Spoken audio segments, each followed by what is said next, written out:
Bom dia, boa tarde, boa noite. Continuamos com a leitura da Bíblia em ordem cronológica. Hoje, Davi é ungido rei de Judá. Passado algum tempo, Davi perguntou ao Senhor: devo ir para uma das cidades de Judá? O Senhor respondeu que sim. E Davi perguntou: para qual cidade? Para Hebrom, respondeu o Senhor. Então Davi foi para Hebrom com suas duas mulheres, Ainoã e Jezreel, e Abigail, viúva de Nabal, o carmelita. Davi também levou os homens que o acompanhavam, cada um com sua família. Estabeleceu-se em Hebrom e nos povoados de vizinhos. Então os homens de Judá foram a Hebrom e ali ungiram Davi rei de Judá.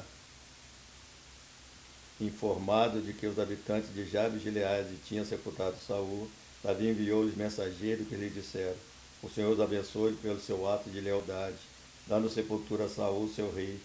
Seja o Senhor leal e fiel para com vocês. Também eu firmarei minha amizade com vocês, por terem feito essa boa ação. Mas agora sejam fortes e corajosos, pois Saul, seu senhor, está morto, e já foi ungido rei pela tribo de Judá. Isbossete, programado rei de Judá. Então isso, Abner, filho de Né, comandante do exército de Saul, levou Isbossete, filho de Saul, a Manaim, onde o proclamou rei sobre Gileade, Assuri, Jezreel, Efraim, Benjamim e sobre todo o Israel. Isbossete, filho de Saul, tinha 40 anos de idade quando começou a reinar em Israel, e reinou 2 anos. Entretanto, a tribo de Judá seguia Davi, que o governou em Hebrom por 7 anos e 6 meses. A guerra entre Judá e Israel. Abiné, filho de Ner, e os soldados de Isbossete, filho de Saul, partiram de Manaim e marcharam para Gibeon. Joabe, filho de Zeruia, e os soldados de Davi foram ao acampamento dele no açude de Gibeon. Um grupo posicionou-se no lado do açude, o outro grupo do outro lado. Então Abiné disse a Joabe: vamos fazer alguns soldados lutarem diante de nós. Joabe respondeu: de acordo. Então 12 dos soldados aliados de Benjamim e Isbossete, filho de Saul, atravessaram o açude para enfrentar os soldados aliados de Davi.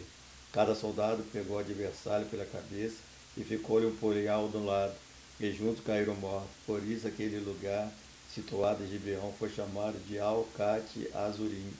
Houve uma violenta batalha naquele dia, e Abiné e os soldados de Israel foram derrotados pelos soldados de Davi.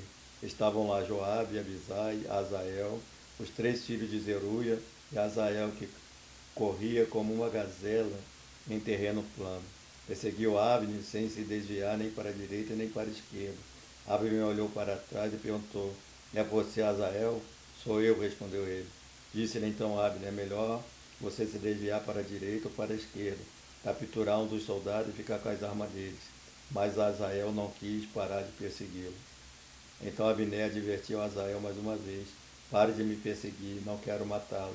Como eu poderia olhar seu irmão Joabe nos olhos de novo? Como, porém, Azael não desistiu de persegui-lo, Abner clavou no estômago dele a ponta da lança que saiu pelas costas, e ele caiu morrendo ali mesmo. E pararam todos que chegavam ao lugar onde Azael estava caído. Então Joabe e Abisai seguiram Abner ao pôr do sol. Chegaram à coluna de Amá, de fronte de Gia, no caminho para o deserto de Gibeon. Os soldados de Benjamim, seguindo Abner, reunindo-se, formando um só grupo, e ocuparam o alto de uma colina. Então Abner gritou a Joabe: o derramamento de sangue vai continuar? Não vê que isso vai trazer amargura? Quando é que você vai mandar o seu exército parar de perseguir os seus irmãos?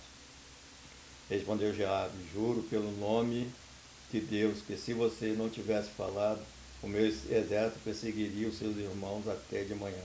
Então Joabe tocou a trombeta e o exército parou de perseguir Israel e de lutar. Abner e seus soldados marcharam pela Arabá durante toda a noite, atravessaram o Jordão e marcharam durante a manhã inteira e chegaram a Manaim. Quando Joabe voltou da perseguição a Abner, reuniu todos os soldados e viram que faltavam 12 soldados, além de Azael. Mas os soldados de Davi tinham matado 370 benjamitas que estavam com Abner. Levaram Azael e sepultaram no túmulo de seu pai, em Belém. Depois disso, Joabe e os soldados marcharam durante toda a noite e chegaram a Hebrom ao amanhecer. A guerra entre as famílias de Saul e Davi durou muito tempo. Davi tornava-se cada vez mais forte, enquanto a família de Saul se enfraquecia. Que Deus abençoe assim a sua palavra lida no dia de hoje.